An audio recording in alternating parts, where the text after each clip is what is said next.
Hello dear students. आज का हमारा टॉपिक रहेगा कैपेसिटर। ठीक है, कैपेसिटर के बारे में आप वैसे पहले से ही जानते हैं। जैसे कि जब आपके घर में फैन चलता है तो आपने फैन को देखा होगा। अगर नहीं देखा है एक बार घर पे जाके देखिएगा। उसके ऊपर बच्चों एक सिलेंड्रिकल एक वहां पर एक इंस्ट्रूमेंट लगा होता है। ठीक है, उसे आप क्या बोलोगे? कैपेसिटर बोलोगे। जैसे आप मोटर देखा होगा कभी, मोटर जो होती है हमारे घरों में, जो मोटर होती है वहां पे भी बच्चों आप देखिएगा एक सिलेंड्रिकल टाइप का एक इंस्ट्रूमेंट उसमें लगा होता है। उसे हम क्या बोलते हैं? कैपेसिटर बोलते हैं। बेसिकली बच्चों इसका कैपेसिटर का काम क्या होता है? तो जितने भी सर्किट्स होते हैं ना बच्चों, आपने जितने भी सर्किट्स देखे होंगे, चाहे आप सीपीयू में भी सर्किट्स लगे होते हैं, आपके घरों में बोर्ड्स जितने भी स्विच बोर्ड लगे होते हैं, तो वहां पे जो सर्किट्स होते हैं बच्चों उसमें बहुत छोटे छोटे कैपेसिटर लगे होते हैं, ग्रीन कलर के, ब्लू कलर के। ठीक है, तो ये क्या काम करते हैं? बेसिकली ये एनर्जी स्टोर करने का काम करते हैं। तो कैपेसिटर में क्या होता है? एनर्जी स्टोर होती। और बच्चों जो डीसी करंट होता है उसको ये ब्लॉक कर देता है, और जबकि एसी करंट को ये क्या करता है? उसको आगे ट्रांसफर करता है। ठीक है, तो कैपेसिटर का बेसिकली काम क्या हो गया? एनर्जी को स्टोर करना। ठीक है, तो सबसे पहले हम इसको पढ़ने से पहले पहले हम इलेक्ट्रिक कैपेसिटी क्या होती है इसके बारे में देख लेते हैं। तो हेडिंग डालिएगा electric capacity.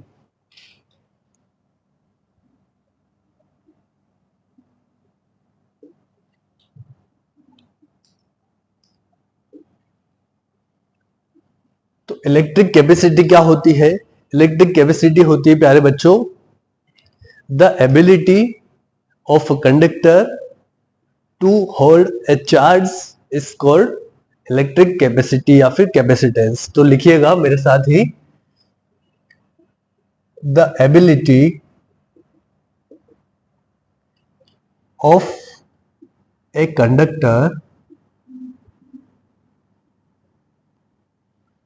the ability of a conductor to hold hold a charge is called electric capacity।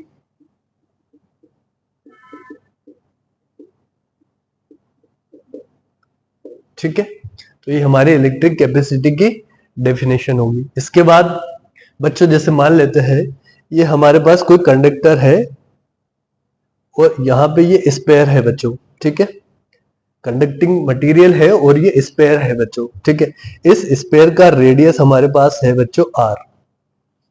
अभी ये अनचार्ज है। अब इसको मैं क्या कर रहा हूं? चार्ज, क्यू चार्ज इसको मैं दे रहा हूं बच्चों। तो जब हमें पता है किसी भी मेटल बॉडी को चार्ज दिया जाता है, कंडक्टिंग बॉडी को चार्ज दिया जाता है, तो सारा चार्ज उसके आउटर सरफेस पर आ जाता है। ये हमने इलेक्ट्रोस्टैटिक्स में पढ़ा है। ठीक है, तो इसको पॉजिटिव क्यू चार्ज दिया तो सारा चार्ज इसकी सरफेस पर इस तरह से आ जाता है। ठीक है, तो और हमें पता है जब भी किसी बॉडी को चार्ज दिया जाता है तो उसके पोटेंशियल में क्या होता है? इंक्रीज होता है, बढ़ता है। तो इसका पोटेंशियल क्या होता है? बढ़ेगा। तो मैं यहां से बोल सकता हूं कि जो चार्ज होता है बच्चों Q is directly proportional to the increase in potential. तो Q is directly proportional to V। ठीक है, अब हमें पता है फिजिक्स में जब प्रोपोर्शनलिटी का साइन हम हटाते हैं तो एक कांस्टेंट यहाँ पे पिक्चर में आता है जिसे हम क्या बोलेंगे? C। और यहाँ पे वेयर C क्या होता है? This is electric capacity. This is electric capacity, या इसे हम क्या बोलते हैं? कैपेसिटेंस बोलते हैं। अगर बच्चों में यहाँ पे एक और डेफिनेशन बनाना चाहता हूं तो मैं एक डेफिनेशन और क्या बना सकता हूं, जैसे देखिएगा इक्वेशन नंबर 1 हमारे पास है, दिस वन। यहां से अगर मैं C की वैल्यू निकालूं तो क्या आएगी? देखो, C इज इक्वल टू आएगा Q अपॉन V। ठीक है, तो यहां से देखो मैं क्या बोलता हूं, अगर किसी कंडक्टर को हम चार्ज देते हैं और चार्ज देने से उसका जो पोटेंशियल अगर 1 यूनिट बढ़ जाता है तो जो दिया गया चार्ज है, the given charge is equal to capacitance. तो ये डेफिनेशन हम बता सकते हैं। मतलब मैंने क्या बोला, देखो यहाँ पे अगर V को मैं यहाँ पे 1 वोल्ट अज्यूम करता हूं तो आपका C इज इक्वल टू क्या हो जाएगा, Q। तो when you given a charge on a conductor, the increase in potential by 1 unit, so we can say that it's equal to capacitance of this conductor। ठीक है, तो ये यहाँ पर हमारी एक और डेफिनेशन बन सकती है। चलिए इसके बाद हम देखेंगे प्यारे बच्चों कुछ important facts about the electric capacity. तो देखिएगा, फर्स्ट अगर मैं बात करूं यहाँ पे, फर्स्ट हमने देखा है कि the increase in potential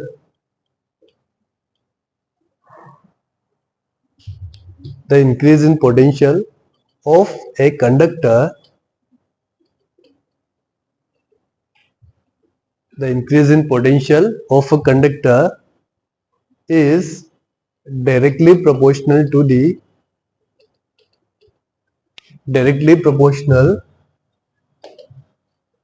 is directly proportional to the charge, to the given charge Q। ठीक है, पोटेंशियल हो गया आपका V। तो ये कॉन्सेप्ट होता है बच्चों। तो फर्स्ट इंपोर्टेंट फैक्ट्स में क्या है, कैपेसिटी, इलेक्ट्रिक कैपेसिटी के बारे में, अगर किसी कंडक्टिंग बॉडी को आप Q चार्ज देते हैं तो उसका जो पोटेंशियल होता है वो डायरेक्टली प्रोपोर्शनल होता है Q। तो यहां से हम लिख सकते हैं Q is directly proportional V। ठीक है, तो अगर मैं बोलूं यहाँ पे हमारे पास ये कंडक्टिंग बॉडी है और ये हमारे पास इसका रेडियस R दिया हुआ है, इसको Q चार्ज दिया हुआ है।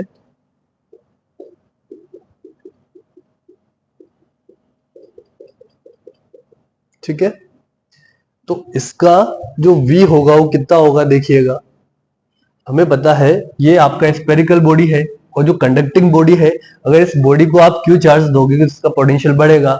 तो यहाँ पे इसका जो पोटेंशियल बढ़ेगा वो कितना बढ़ेगा, देखिएगा V बराबर क्या होगा, KQ/R। ठीक है, ये हमें पता है। अगर इसको मैं थोड़ा और K को मैं ओपन करूं तो क्या होगा, देखिएगा K is equal to 4πε0 into 1/R। ठीक है, फ्रॉम इक्वेशन नंबर 1 से मैं क्या लिख सकता हूं, देखो Q is equal to CV होता है, तो C इज इक्वल टू क्या होगा, देखिएगा Q/V। ठीक है, और इस इक्वेशन में अगर मैं यहाँ पे V का वैल्यू पुट करूंगा तो देखिएगा क्या आएगा, Q is equal to V हो गया आपका Q/4πε0 मल्टीप्लाई 1/R। तो this is equal to 4πε0R। तो यहां से आपकी कैपेसिटी क्या आ जाती है बच्चों, दिस इज इक्वेशन नंबर 2, है ना। तो ये बात समझ में आ गई। तो यहां से क्या कॉन्सेप्ट हो गया, अगर किसी भी कंडक्टिंग बॉडी को चार्ज दिया जाता है Q, तो इसमें जो पोटेंशियल इंक्रीज होता है वो डायरेक्टली प्रोपोर्शनल होता है गिवन चार्ज के। ठीक है, ये कॉन्सेप्ट है, इसको लिख लीजिए। चलिए आगे, नेक्स्ट आता है बच्चों आपका यूनिट ऑफ सी का यूनिट क्या होता है, देख लेते हैं यहाँ पे।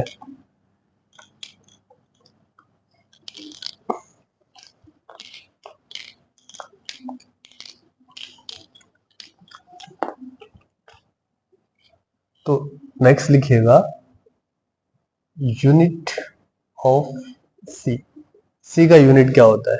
तो देखिएगा SI unit of C is equal to क्या है हमारे पास, तो C इज इक्वल टू होता है Q/V। ठीक है, Q का यूनिट क्या होता है बताइएगा, कूलम्ब, और V का यूनिट होता है आपका वोल्ट। ठीक है, इससे ये बच्चों क्या बोला जाता है, इसी को बोलते हैं फेरड, इसका सिंबल होता है F।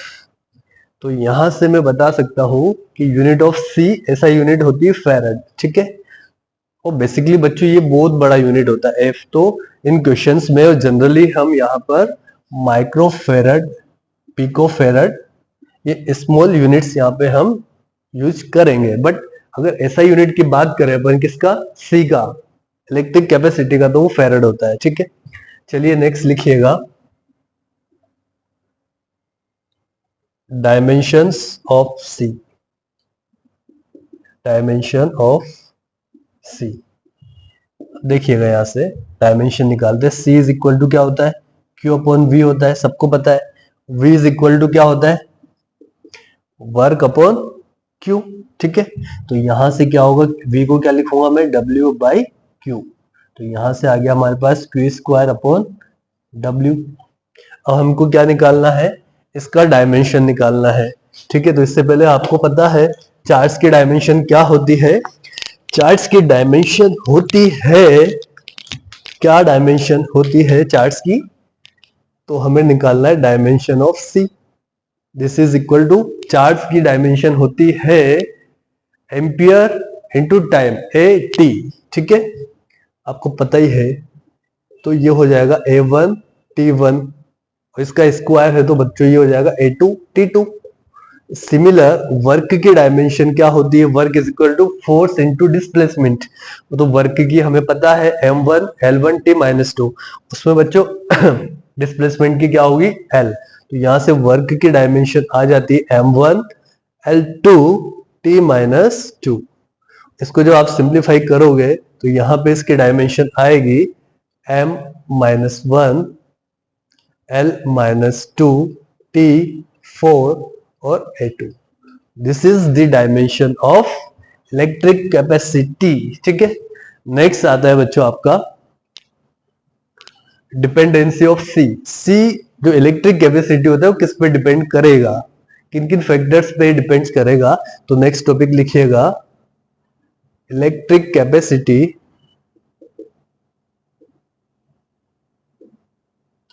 Depends on. तो इलेक्ट्रिक कैपेसिटी किस पे डिपेंड करता है, तो सबसे पहले देखिएगा जो size and shape of the conductor, जो कंडक्टर की साइज है और जो शेप है उस पर डिपेंड करेगा। ठीक है, तो फर्स्ट लिखिएगा साइज एंड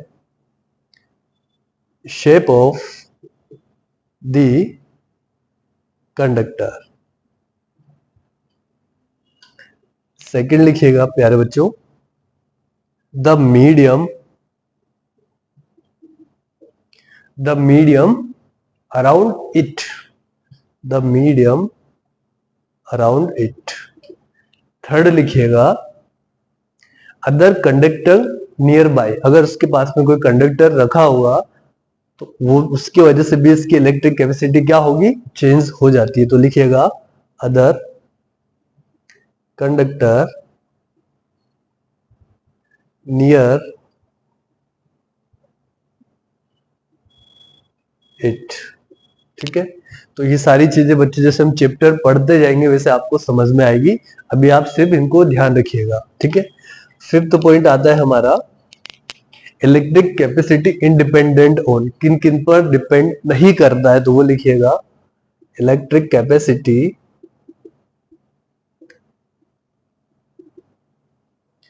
इंडिपेंडेंट ऑन।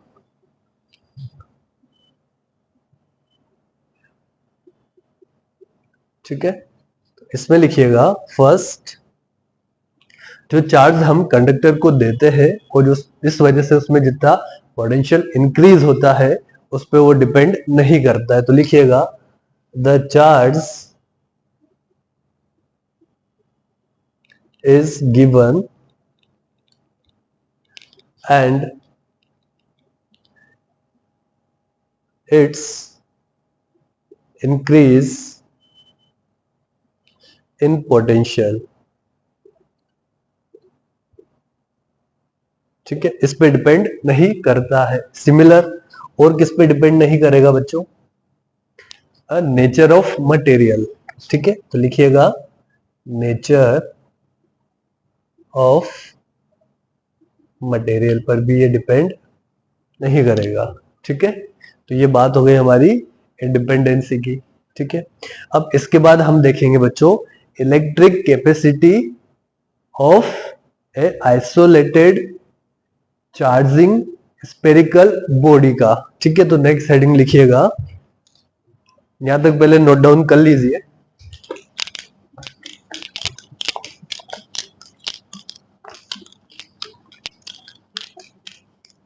तो नेक्स्ट लिखिएगा प्यारे बच्चों,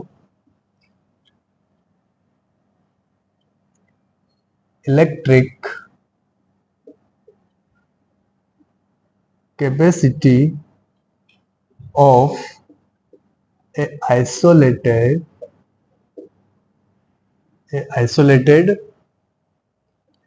चार्जिंग स्पेरिकल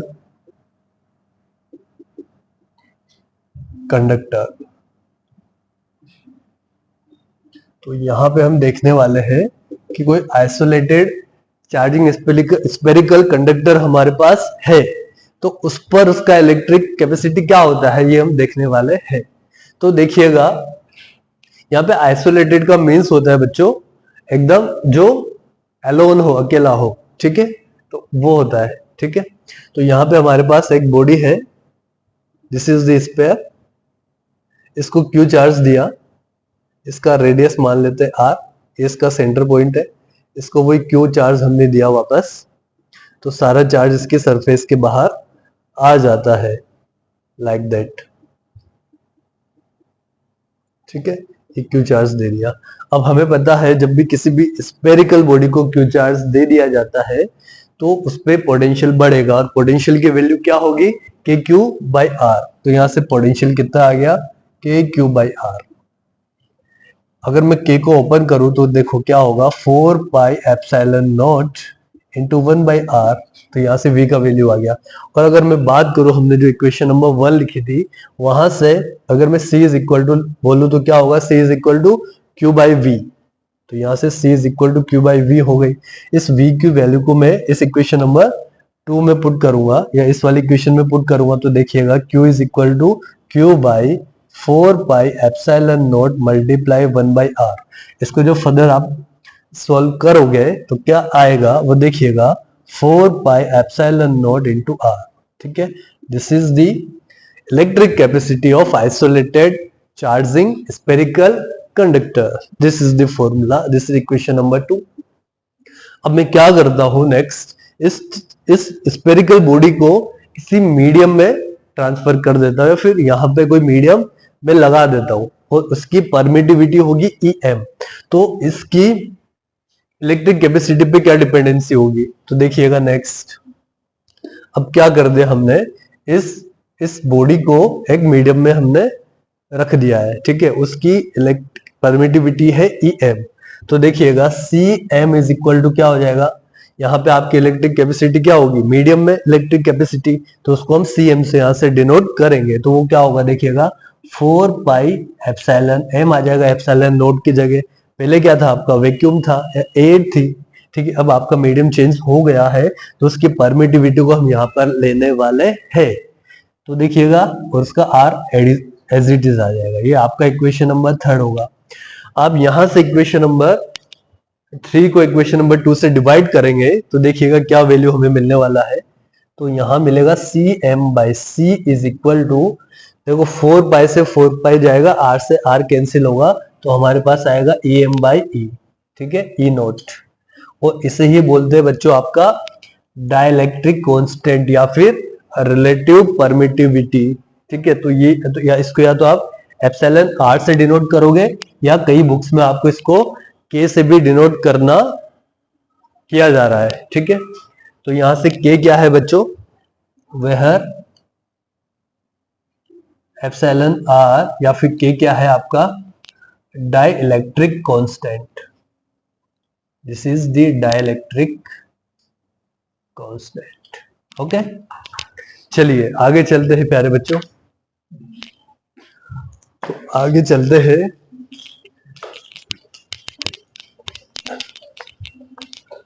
तो इससे देखो क्या पता चला हमें कि अगर किसी भी कंडक्टिंग बॉडी को किसी दूसरे मीडियम में रख देते हैं तो बच्चों उसकी जो इलेक्ट्रिक कैपेसिटी है वो के टाइम्स ऑफ वैक्यूम की जो इलेक्ट्रिक कैपेसिटी थी या एयर की जो कैपेसिटी थी उसके उतने टाइम्स बढ़ जाती है। तो यहाँ पे आप क्या हो गया, कैपेसिटी बढ़ गई कितने टाइम्स, के टाइम्स। तो के क्या होता है, डाइलेक्ट्रिक कांस्टेंट या फिर रिलेटिव परमिटिविटी। ठीक है, ये इक्वेशन नंबर हमारे पास 4 आ गई। ठीक है, चलिए क्वेश्चन हम यहाँ पे कर लेते हैं। यहाँ पे हम find electric capacity of earth. अगर हम यहाँ पे दी अर्थ की इलेक्ट्रिक कैपेसिटी फाइंड आउट करना चाहते हैं, find the electric capacity of the earth. ठीक है बच्चों, यहाँ पे जो दी अर्थ है आपका उसको कंसिडर करना है हमें as a the earth as a spherical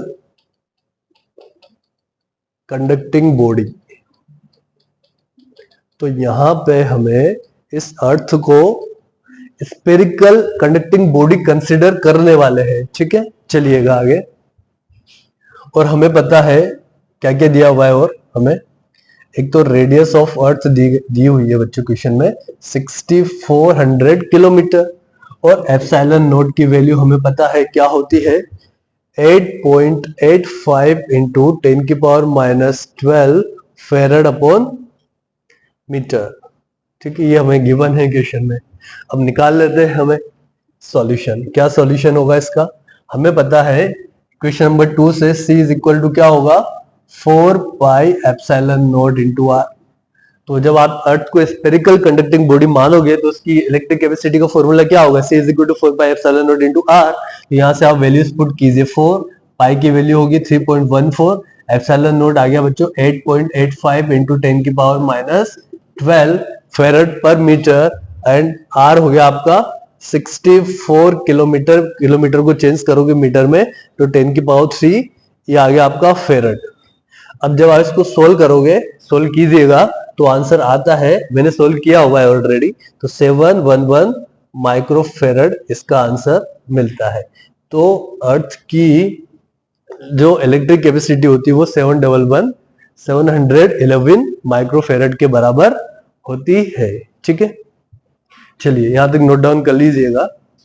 अब इसके बाद देखेंगे बच्चों अपन प्रिंसिपल ऑफ कंडेंसर या कैपेसिटर। ठीक है, उसका प्रिंसिपल क्या होता है, तो नेक्स्ट हेडिंग लिखिएगा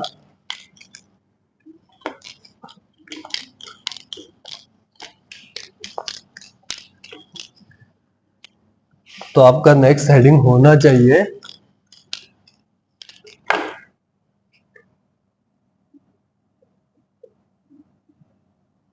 प्रिंसिपल ऑफ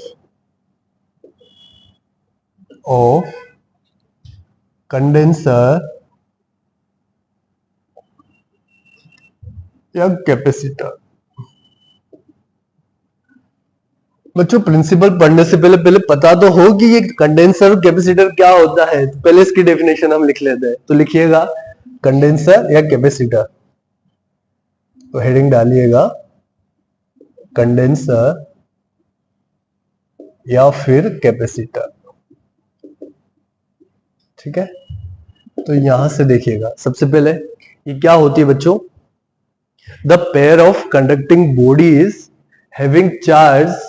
ठीक है, having charge and accommodation of charge is called capacitance, capacitor या कंडेंसर। तो लिखिएगा मेरे साथ में, the pair of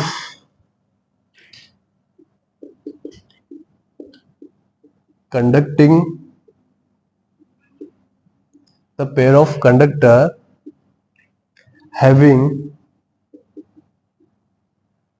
having charge, having opposite charge, having opposite charge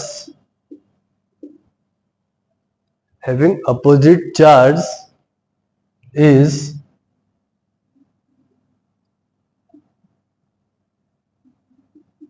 accommodated defined as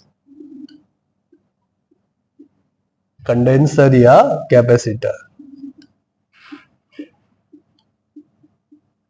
ठीक है, तो क्या होता है आपका कंडेंसर। देखो यहां में अगर मैं डायग्राम बनाऊं, ये हमारे पास इस तरह से बच्चों दो पैरेलल या दो एक पेयर ऑफ कंडक्टर हमारे पास है। ठीक है, तो एक पर होगा आपका पॉजिटिव चार्ज प्लस क्यू, एक पे होगा बच्चों माइनस क्यू।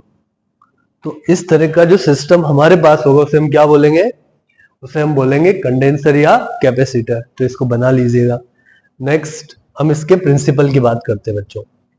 ठीक है, तो प्रिंसिपल क्या होता है, देखो नेक्स्ट आता है इसका प्रिंसिपल।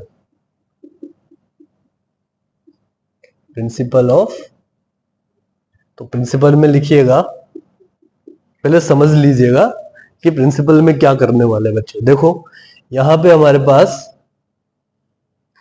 एक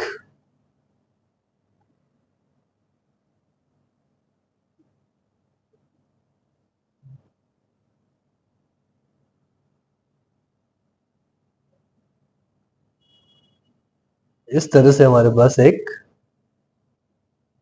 बच्चों ये क्या है, एक प्लेट है। ठीक है, इसको एक कंडक्टिंग प्लेट है, इसे हमने क्या दिया, प्लस क्यू चार्ज दिया, जो कि इसकी सरफेस पर चला जाता है लाइक दैट। ठीक है, ये प्लस क्यू चार्ज इसको दे दिया हमने। तो प्रिंसिपल क्या बोलता है कि इस अगर किसी कंडक्टिंग बॉडी को क्यू चार्ज दे दिया जाता है तो वो क्या होगा बच्चों, वो इस कंडक्टिंग बॉडी पर इसकी सरफेस पर डिस्ट्रीब्यूट हो जाता है। ठीक है, तो हमें पता है, और क्या करेगा यहाँ पर पोटेंशियल बढ़ा देगा। क्या करेगा, पोटेंशियल बढ़ा देगा। तो देखिएगा हमें पता है Q इज डायरेक्टली प्रोपोर्शनल होता है V, Q is equal to होता है C बाई V। अगर मैं क्या करता हूं, इस कंडक्टिंग बॉडी का जो चार्ज Q है इसे मैं कांस्टेंट रखता हूं। तो अगर मैं चार्ज को कांस्टेंट मान लेता हूं, तो यहां पे मैं क्या कर रहा हूं, चार्ज को कांस्टेंट मान रहा हूं। ठीक है, चार्ज अगर कांस्टेंट होगा तो देखिएगा C और V में क्या रिलेशन होगा, तो C is inversely proportional to the electric potential होगा। तो यहां से मैं क्या बोल सकता हूं, अगर आप V को बढ़ाओगे, पोटेंशियल को बढ़ाओगे, तो इलेक्ट्रिक कैपेसिटी या कैपेसिटेंस घटेगा, या अगर आप V को कम करोगे तो C बढ़ेगा। तो इसी प्रिंसिपल पर हमारा कैपेसिटेंस काम करता है। ठीक है, अब नेक्स्ट आप देखिएगा, यहाँ तो सिंगल प्लेट हमारे पास थी, अब हम क्या करते हैं, दो प्लेट लेते हैं बच्चों। एक तो चार्ज रहेगी और दूसरी अनचार्ज रहेगी। तो देखते हैं उस पर किस तरह से चार्ज का डिस्ट्रीब्यूशन होता है और वहां पर इलेक्ट्रिक कैपेसिटी या कैपेसिटेंस और पोटेंशियल किस तरह से वेरी करता है। तो लिखिएगा नेक्स्ट, यहां तक आप नोट डाउन कर लीजिए।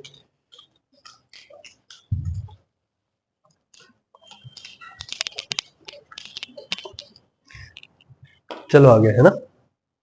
अब देखिए क्या हो रहा है, ये हमारे पास ये फर्स्ट प्लेट है जो कि बच्चों चार्ज है, क्यू चार्ज से ये चार्ज है इस तरह से। ठीक है, ये इस तरह से हमारे पास चार्ज, दूसरी जो आपकी कंडक्टर प्लेट है वो अनचार्ज है। यहाँ पे देखो क्या सिस्टम होगा, आपने इंडक्शन पढ़ा होगा इलेक्ट्रोस्टैटिक्स में। अगर किसी चार्ज बॉडी के पास में कोई अनचार्ज बॉडी लेके आता है तो बाय द इंडक्शन के द्वारा उसमें चार्ज डेवलप हो जाता है अपोजिट सेंस का।